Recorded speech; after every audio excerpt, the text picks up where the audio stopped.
Energy vampires will literally steal your life. No matter who you are, at some point in your life, you're going to encounter one of these energy vampires. And if you don't know how to identify them and you don't have the knowledge to protect yourself against them, then they will drain you of your life force until you have absolutely nothing left. And if you still think I'm being over the top, I encourage those of you who have dealt with an energy vampire to share your story down in the comments, and for the rest of you to read those comments. Now that we've established how important this is, I'm going to teach you everything you need to know about dealing with energy vampires. We're going to discuss everything from crisis to dependency, guilt, drama, and so much more. And by the end of this video, you'll have everything you need to shield yourself from these monsters.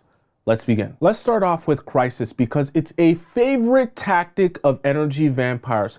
Because for energy vampires, it's not enough to just have a situation.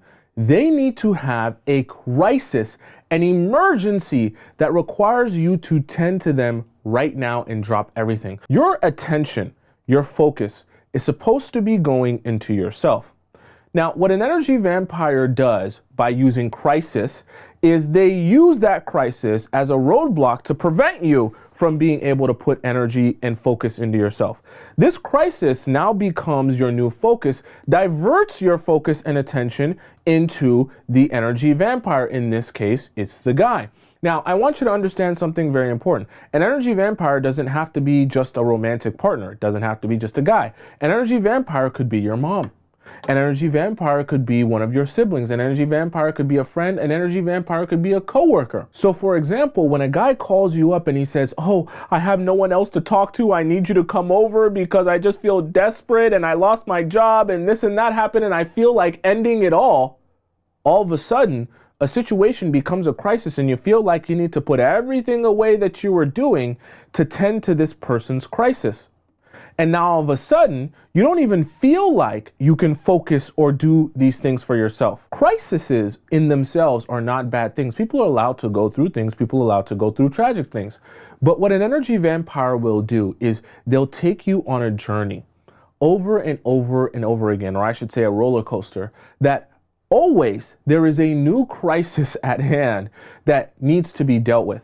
So if it's not, "Oh, I'm so sad, I need you to come over," it's, "Oh, I got into an accident today. I feel like I might have broken my leg." Oh, the next day there's some other tragedy. The next day there's something else. And what you'll notice with these energy vampires and their crises is when you go to help them with their crisis and you show up there after neglecting yourself and all the things that you were supposed to do, like getting ready for bed and getting ready for your meeting or for work the next day, you'll show up there and you'll be like, "Okay, so you said all these things were going wrong." And they'll be sitting on the couch and they'll be like, "Yeah, I just really wanted to talk." And you'll be saying, wait. On the phone, you made it sound like this emergency situation needed tending to right now, like you were about to go off the deep end. And now I get here and it just seems like you just wanted to have a conversation. So as soon as you begin to spot this with an energy vampire, you immediately need to take a note of, oh, this person isn't just having a situation. This person is having a crisis, but they always have a new crisis going on. And once you start to recognize that, this is when you say, no. Now I need, in recognizing that this crisis is going to happen over and over again, I need to recognize that the next time they come to me with a new crisis, I'm already deciding that I'm going to say no, regardless of what that crisis is. Now, this is where it gets very difficult because when you're someone where you have sympathy, you have empathy for people, and you feel bad for them when they tell you a sob story, it's very difficult when someone's telling you that sob story, that crisis, to say no to them, which is why you have to decide beforehand that no matter what they're going to tell you, whether it's someone passing away, whether it's an emergency, they're in the hospital, whatever it is, that's the crisis, that if you need to prioritize yourself, and you don't have the energy or the capacity to deal with them in their crises, that you're going to say no to them regardless of how they feel about it. Next, let's talk about threats. If you had two roads that you could go down, one was going to give you a lot of pain and one was going to give you a lot of peace, which road would you decide to go down? Obviously, we'd all choose the road that gave us a lot of peace unless you're a masochist or a sadist. Which one is it? Anyways, what I want you to understand is energy vampires, they want to use threats as a way to get you to choose the pain road, even though most of us would never choose the pain road. And you might ask, well, how would an energy vampire do that? See, with threats, they make you feel like, well, if I don't choose this choice, which is the pain of helping them, putting away the things that are important to me, not focusing my energy on myself, my own growth, my own mental health, the things that I need to be doing, right? Now, all of a sudden, instead of being driven by the fact that I know I should be focusing on myself, I'm driven by the fear of the threat from that energy vampire. So an example of a threat could be your mom telling you, if you don't come and do A, B, and C for me, I'm going to tell the family that you've been neglecting me. I'm going to tell the family that you don't care about your mother. You want everyone to know how little you care about your mother, right? And now all of a sudden, they've framed it in a way where they're threatening to say, I'm going to let people know this about you. I'm going to do this to you. I'm going to let this information out. You don't want this information out, do you? And all of a sudden, now you feel like, oh, I'm indebted to this person. So even though I don't want to do this, even though I know this is going to cause me pain because I'm dealing with their problems and it's so emotionally and spiritually draining, I feel like I have to because of this threat. Whenever you experience this happening, you have to stand up to the energy vampire. Because I want you to think of an energy vampire just like you would a real vampire. A real vampire's goal is to suck your blood, to take the life force out of you and allow them to live off of your life force. So when an energy vampire is threatening you, it's because they want to drain you of your spiritual and mental and emotional energy. That's what they need to do to thrive and survive themselves. So when you stand up to the threats of the energy vampire, they have to revert to different strategies to be able to get you to capitulate, which just means do what they want so that you can continue to be a life force. Think of it as a battery for that energy vampire. Now let's talk about satisfaction. This one's going to sound very weird, so I want you to follow me here. See, you have to understand with an energy vampire, they don't ever want you to feel good about yourself. If you feel too good about yourself, you become a little bit too confident. Have you ever dealt with someone and you know that you've done a good job for them? You know you've done good things for them, you've done good favors for them, and you know that they're happy with you. There's a good feeling that you feel within yourself when you know someone is happy with you. Energy vampires do not want you to ever feel this. Because when you feel like someone is truly happy with you, you feel like your job is done. So you don't feel like there's any more to do. This is a problem. Because remember, the energy vampire, similar to a regular vampire, needs you to continue being like a battery that allows them to come to you, put their fangs into you, suck the blood out of you, meaning just suck the life out of you, and use that blood to survive, use that energy to survive themselves. So they need you in a constant state of feeling like you messed up. You did wrong. So what they always do, no matter how much good you do for them, how many times you do it, they always look to point to the thing that you didn't do for them. Oh, you came to see me, but you came so late, there's barely enough time and all of this is messed up. And if you would have came earlier, or if you would have done this, or maybe we wouldn't be in this situation in the first place if 2 weeks ago you would have done A, B, and C, right? They know how to always address the things that you messed up on. It keeps you in a perpetual cycle of feeling like, damn, I have more work to do, which is why in this diagram that I wrote, the space between you messed up and the job being done right, where you feel like, okay, I've actually done all the things that I needed to do for this person. There's not more work to be done, right? This space here makes you feel like, there's still more work to be done. And if you feel like there's still more work to be done, you become easier to control. It's easier for you to become a life force to that person, because when they ask something of you, even if it's inappropriate, even if it's over the top, even if it's too much, you still feel indebted to them, where you say, this energy was supposed to be going back into me. I know I shouldn't be doing this. I know that this is becoming draining. This cycle is becoming toxic, but I can't say no. When an energy vampire tries to address you by telling you all the ways you messed up, I don't even want you to argue with the energy vampire. I just want you to recognize that this tactic is happening and what this is designed to make you feel, right? Make you feel like more work has to be done. And then I want you to respond to the energy vampire and say, you know what? That's sorry that you feel that way. And I'm sorry that that's the case. However, that's not going to change the fact that I need to focus on myself, that I need to do things for me, and I need to prioritize these things before I can ever prioritize the things that are important to you. Now, if that hurts your feelings, I'm sorry to hurt your feelings, but at the end of the day, I need to do what's best for me. Next, I want you to understand energy vampires, they want you to be dependent on them for a very, very important reason. I'm going to give you an example. Let's say this energy vampire, because it could be anyone, is deciding to drive you to work every day. 5 days a week, they're going to drive you to work, because if they weren't going to drive you to work, there would be no way for you to get to work. Let's say you don't have a bus pass, and if you spent all your money on Ubers, you would barely have any money left over from the job, right? So they're saying they'll drive you to work every day. Sounds good at first. Now, after a while, you start to realize that when they ask something of you, they always bring up the fact that they're driving you to work. So now when they ask something of you, even if it's inappropriate, even if it's late at night, even if it's early in the morning, even if it's way out of your way and very inconvenient for you, you can't say no. Why is that? Because you feel indebted to them for the thing that you need them for. Now, what ends up happening with an energy vampire is they have you right where they want you in a way that allows them to sink their fangs into you. So they get into a situation where they say, perfect, now I can abuse my power. I can really sink my teeth into my victim. So how do they abuse that power? They start asking you to do things that are way out there. They start asking you to basically serve them as a slave would, right? Because they understand, okay, now this person feels indebted to me.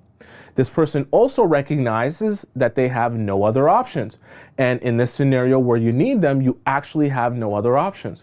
But this is why energy vampires love dependency. They don't actually want to do for you for the sake of doing for you. They want to do for you for the sake of making sure that you're dependent enough that you can't do for yourself, that you can't use your independence as a way of walking away from them, or as a way of saying no to them. Because if you begin saying no to them, then all of a sudden you can no longer serve them as a life force. Remember, think of yourself as like a battery. This is why I say anytime you're dealing with anyone, I don't care who it is, family, friends, boyfriend, girlfriend, whoever. You always need to make sure that you have a level of independence that will allow you to say no if the scenario presents itself where that person begins abusing their power. So what does an energy vampire want you to feel? They want you to feel guilt. Why is that? See, if you ever start to feel like the things you're doing for the energy vampire outweigh the things that the energy vampire is doing for you, you'll start to ask yourself very important questions, which is, why am I doing so much for someone who is doing very little for me? An energy vampire doesn't want you to ask those questions. So what they will continue to reinstate on an ongoing basis to you whenever they're around you, with you, right? They will say, hey, remember the time that I did this and this and this for you? Or I want to remind you of how much I'm doing for you currently, like driving you to work, like taking care of you, like buying you this, like taking care of that, and doing this and doing that. They will make sure to keep in their back pocket at all times a reminder of all the amazing things that they're doing for you. And also, they'll sneak in there how little you're really ever doing for them, even if it's not true. What they want to do is minimize what you do for them, maximize in your eyes what they're doing for you, that you continue to feel like you're indebted to them. You feel like it's never enough. When you get into this mode with an energy vampire, what I want you to recognize is that this is designed to gaslight you. You cannot allow this to gaslight you. When you do for an energy vampire, which you shouldn't be doing much for an energy vampire, but when you do for an energy vampire, you need to recognize, no, I am doing for this person. I am helping this person. I am putting energy into this person, but I'm not going to sacrifice my life for this person. And if that's the expectation of this energy vampire, well, then they can be sad. They can be angry. And you need to tell the energy vampire, look, I appreciate what you've done for me. I'm not saying that it's not important what you've done for me. However, that doesn't mean that I haven't done for you also, but it also doesn't mean that I'm about to bend over backwards to try and prove to you or make it equal or pay you back all in one day just because you've done for some things for me. Because if you did those things out of the kindness of your heart, then your response should be, well, I did those things because I care about you. Not, I did those things, so what are you going to do for me right now? Next, let's talk about drama, because I want you to recognize with energy vampires, drama follows them everywhere that they go. And one of the really interesting things about energy vampires is they'll tell you they don't like drama. They'll tell you they hate drama, in fact, that they hate the fact that people even get in drama around them because they're so drama free. And this is the interesting part about energy vampires. It's the very easy and simple concept when you think about it, why drama always follows around an energy vampire. Because they become experts at sucking the life force out of people. Anybody that they meet, they suck the life force out of. So imagine being in a group of people or around a group of people and sucking the life force out of each and every one of them. Now, when I say sucking the life force, I mean putting them in a position where they're no longer putting that energy and investing it into themselves, and now they're investing it into this energy vampire, same way as a vampire would come and suck your blood, right? So now it puts all of these people's lives in chaos and turmoil. As these lives become in chaos and turmoil around this energy vampire, because they're sucking the life force out of all the people that they're around, obviously it brings drama to each and every one of these lives, that now when you surround it around one person, it seems like all this drama is following that one person. It seems like you're having a bunch of people who meet this energy vampire and their life literally falls apart. And so this energy vampire experiences it as, oh, well, drama follows me everywhere I go, but I'm not involved in the drama. I don't get into the drama, but the drama follows them because they suck the life out of everyone they're around. So once you take notice of an energy vampire who has drama following them anywhere that they go, you avoid that person at all costs as much as you possibly can. Of course, like I said, an energy vampire could be a family member. So there's some points where you can't totally avoid them, but as much as you can, you need to remove yourself from that person, because trust me, an energy vampire is never going to not have drama surrounding them. So you need to recognize that and put yourself in a position where you don't receive that blast radius from all of the drama that's following that energy vampire. Let's now discuss excuses, because this is very interesting how this works. See, you would think to yourself, an energy vampire is only going to be interested in doing for themselves, so they'll never do for me. But that's actually not true. Energy vampires will actually do for you, but they're doing for you for a very different reason than you think. See, energy vampires will do for you to keep control over you. I want you to picture this, right? Just like a real vampire would.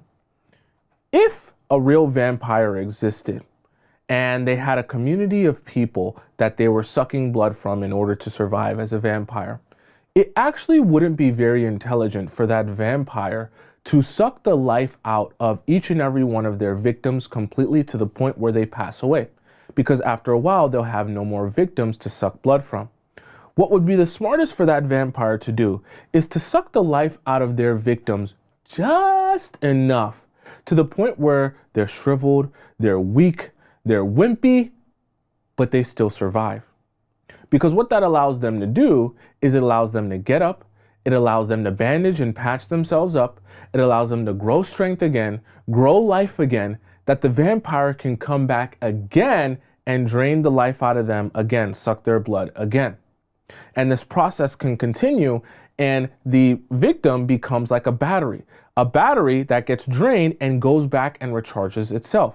So how does this relate to excuses? See, an energy vampire doesn't want to meet this threshold of doing way too much for you, because then you'll build your confidence up to the point where you'll say, wait, why am I doing this for this energy vampire? Why am I allowing someone to steal my light and steal my life force and steal my energy? I need to give that back to myself. They don't want that. What they want to do is give you just enough that you stay alive emotionally, spiritually, but not so alive that you're ever independent. Just enough that you're in this place where you can continue to be controlled. And in between this space is excuses. Because when you ask the energy vampire, hey, I need this favor. I would love if you could do this for me. Can you do this for me? I need this right now. And they'll say, no, I can't do that for you. I've got this and I've got that.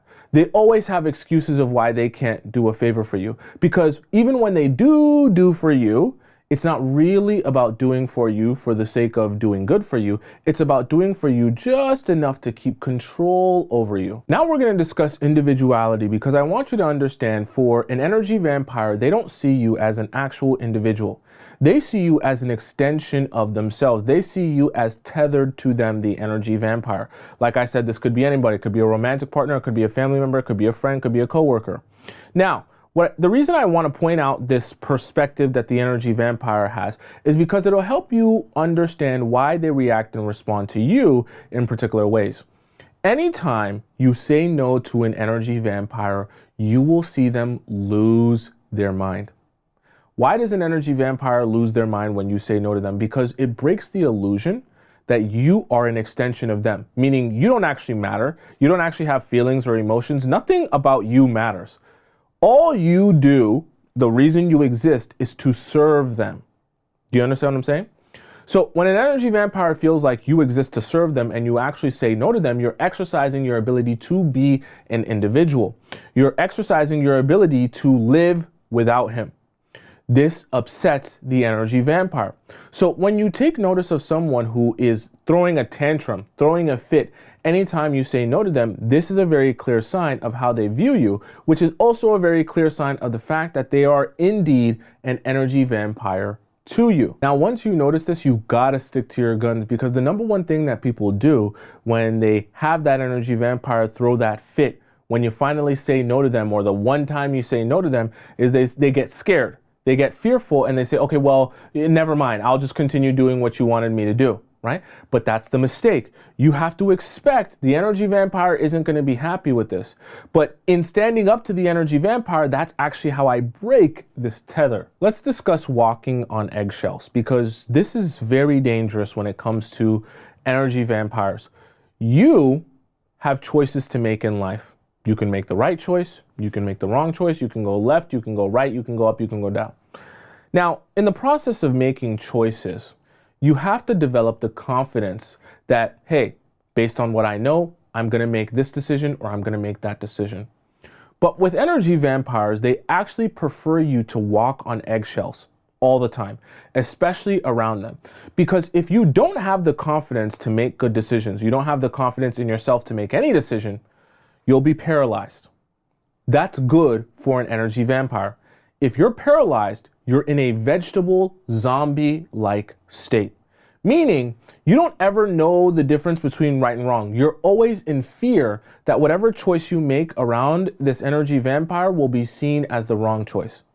You show up at that person's place late at night. When they call you late at night, they tell you you showed up an hour too late. They tell you that if you would have been there for them times before, then they wouldn't be in this situation now.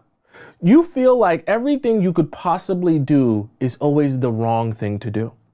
And this fear that paralyzes you causes you to be a perfect victim for the energy vampire. Think of it like a real vampire.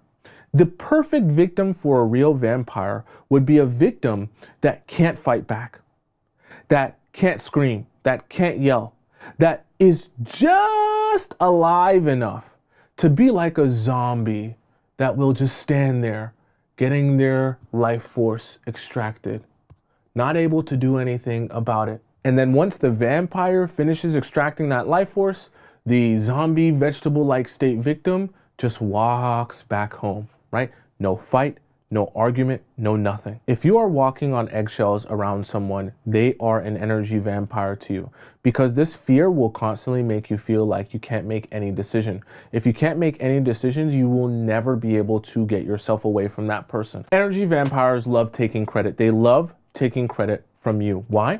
Because if you have an audience of people watching you and they recognize how amazing you are, how awesome you are, and they give you the credit, you'll build up your confidence within yourself. You'll start to recognize, hey, other people see my value. Other people see how well I'm doing, how good I'm doing. It'll put you on a pathway to saying, maybe because I'm getting this positive feedback from people who are recognizing how good I am at this, how good I am at doing this or for this, maybe I should start investing in myself a little bit more, doing more for myself to continue getting this positive feedback loop where people recognize how amazing I am. They desire me. They want to be with me. They want to be around me.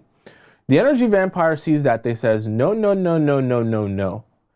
You do not get to get recognition. Too much recognition creates too much confidence. Too much confidence will stop you from being a perfect life force for me in a zombie-like, vegetable-like state. So what they do is they step in and they say, everything you love about that person, aka you, I want to take credit for that. It's me. Okay, so I know you're thinking of an example, right? This is an example that comes to my mind, right? It could be a mom who says, I don't like the attention my daughter is getting. I want you guys to all know, all you people think she's hot, she's sexy. All you that think, oh, well, she can cook well. Oh, she does this so well. She got that from her mama. She got that from me. So I hope you all know everything you love about that girl, she done got it from me. So really, you love me, right? And this is the type of actions that a vampire will do in order to make sure that they take credit for anything that people love about you that you never ever are able to feel good about yourself. You have to remove yourself from these people. You also have to recognize that they're taking credit because they want to kill your confidence. Don't let them.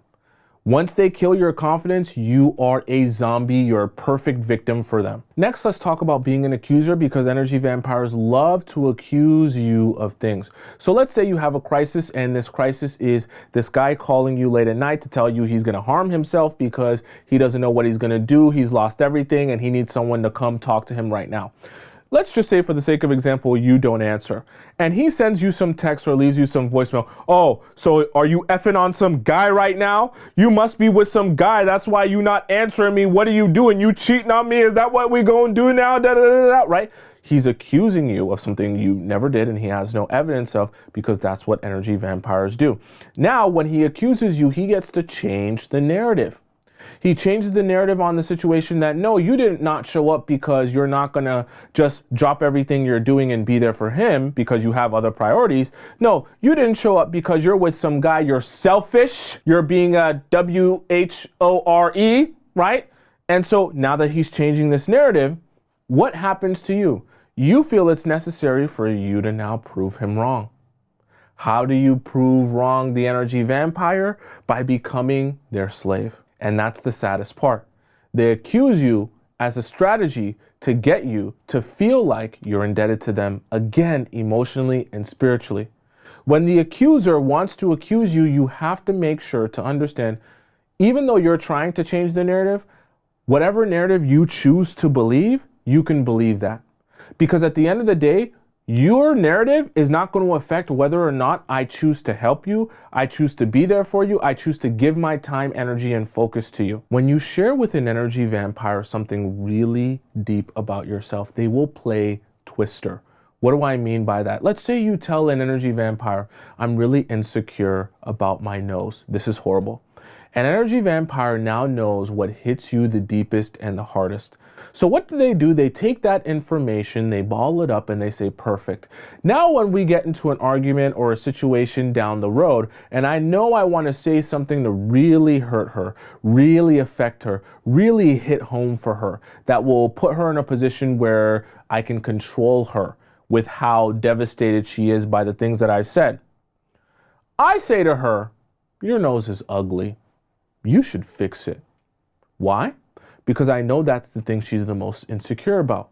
And as an energy vampire will specialize in their ability to control you and keep you in a state where they can take life from you. The best state for them to be able to take your life force from you is a zombie-like vegetable state. This is why it's so important to be careful who you share this very sensitive information with. Understand, whether it be friends, family, coworkers, whoever, not everything is for everybody. You don't need to be going around telling everyone your deepest insecurities and your deepest, darkest fears. Why? Because if you're around an energy vampire, they will use this to control you. And you have to be very careful, because before you can recognize someone's an energy vampire and you're giving them this sensitive information, by the time they go to use it on you, now it becomes that much easier to control you.